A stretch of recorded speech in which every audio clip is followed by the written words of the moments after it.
Now we are going to solve the problems related to improper fraction or not, given by adding two proper fractions. Whatever the resultant is there, that is improper fraction or not. That's that much only we have to tell. And further to that, we have to find what is the whole number if two improper fractions are added, and all those things will be there. But right now we just want to see that whether two proper fractions are added, then the answer is improper fraction or not. So there are different types of fractions that we had discussed related to GCD, greatest common divisor. So that's how I had taken here 6 examples where we find the GCD in 6 different ways here. So now if it is improper fraction or not, if we want to check, because two proper fractions means it's in decimals. So when two decimals added, it is more than 1 or not.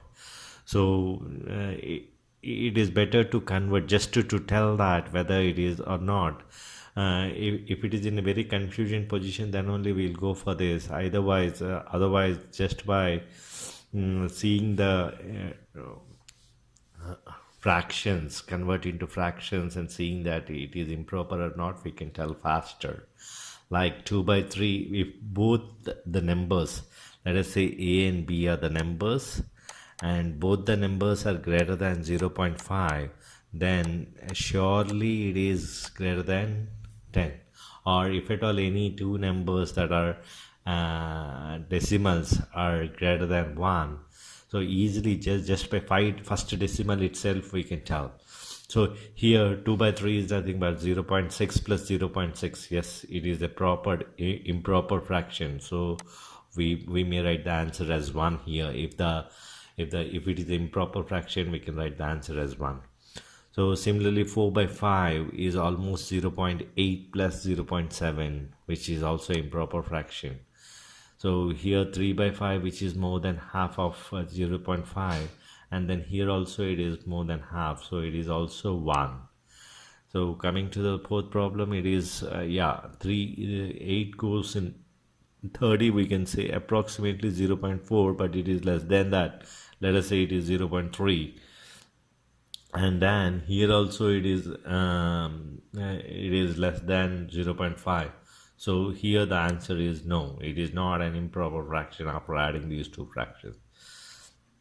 Here the chances are very high, it is 0.8. The first one is 0.8 and the second fraction is 21 times 2. It is less than 0.2, but very high chances are that this is a fraction. We will see it here by using the method where we are finding the HCF of these two numbers. 6 times 3 is 18. 21 minus 18 is 3, so 3 is our HCF, and dividing both the numbers, we observe that either 21 times 2 is 42 is the denominator of the number, and the numerator we want to check whether it is more than 42 or not. That is the final answer, we want to check it. So 35 plus 8 is 43. Yes, it is an improper fraction.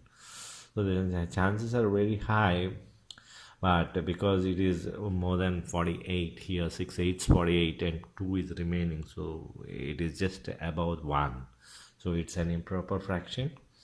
And coming to 3 by 10 and 11 by 14, here also it is 0.3 and it is more than 0.7, so it is 0.3 and 0.7, more than 0.7, so the number addition is greater than 1, so it's an improper fraction. So but let us see how to work with this. So the rule remains same whenever any fractions are given. It is better if they're like fractions, just add the numbers and see that it is 4 by 3. So we write 1 and 1 by 3. 4 by 3 is written as 1 by 3. And whenever this type of fractions are there, generally what we do is 4 by 5 will be written as a 1 plus 7 by 10 minus 1 by 5. So this 1 minus 1 by 5 is 4 by 5. That's how it is divided. So 7 by 10 minus 1 by 5, we can do this, and then we can write 1. This is the other way of doing it. Means instead of directly, because we know that it is an improper fraction, we change one of the fraction to its complement. The complement is the denominator will remain same. The numerator will be added to the denominator. That is the complement of fraction. Like 4 by 5 is there. The complement of 4 by 5 is 1 by 5. So 1 minus 1 by 5 we write, and now the 10 and 5, the HCF is 2. Oh, sorry, HCF is 5. Sorry. So HCF is 5. So here I'll get 2 and 1. So it is 7 minus 2 is 5. So my final answer will be 1, 5 by 10. So which is 1, 1 by 2. Right? So this way we will do it. But here it is just improper fraction by adding these things. Now let us say here the HCF is 1. Now it is just a cross multiplication, but any one thing we can change it, because we know that it is greater than this thing. So I'll change 3 by 5. So 3 by 5, the complement of it is 2 by 5. So 1 minus 2 by 5. Now here 25 minus 14. So the answer will be 1. 25 minus 14 is 11 by 35, because 7 5 35. The denominator is directly the multiplication of the denominators. So here it is not, so it's a simple fraction. So you can just simply add these things by knowing that 12 minus 8 is 4. 4 is our GCD. Now it goes 2 times and 3 times. 9 plus 10 is 19 by 12 times 2 is 24. So 19 by 24. 19 by 24 is the answer for this. And anyhow, this one is solved, but if we know that it is like this, so it is 4 by 21, 1 plus minus 1 by 6. So if 1 is retained here, so 21 and 6, 3 is there, 7 and 2. So 8 minus 7 is 1. So 1 by 42 is the answer. We can directly write. And here it is more than 10.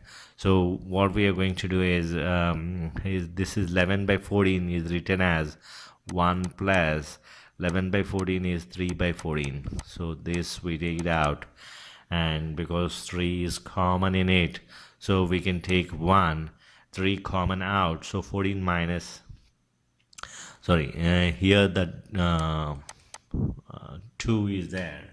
So 2 is the GCD of the number. So 2. So 2 goes 5 times and 7 times. So 7 minus 5 is 2. And 7 times 10 is 70. So it is 1, 2 by 70, which is same as 1, 1 by 35. So that is how we are going to work with this type of problems. When two improper fractions are added, we are getting a proper two proper fractions are added, and if we are getting an improper fraction, we'll go with this method. We change the one that is bigger and easier to change, and then we can work on which is much faster than normally working and again dividing by a big divisor, because once the LCM is there, the denominator becomes big, and then division and all will become a little cumbersome process. So instead of doing that, if we are taking beforehand, if we are changing little things, then it is easy to write in a mixed fraction. If at all it is asked to write the answers in mixed fractions, so this is the best way to do it. Thank you.